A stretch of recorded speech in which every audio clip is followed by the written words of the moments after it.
కాదు. ఈ నేల నింగి అలాగే ఉన్నా ఈ గాలి మోస్తుంది మన గాథలెన్నో. నెమరేసుకుందాము ఆ రోజులు, భ్రమలాగా ఉంటాయి ఆ లీలలు. ఆ మనసులు ఆ మమతలు ఏమాయరా.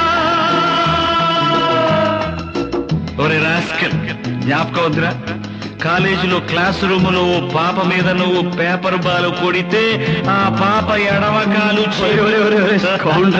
ఊరుకోరా, పిల్లలు వింటారు. వింటే వింటారు, పిల్లలకు పెట్ట కథగా చెప్పుకుంటారు అంతే.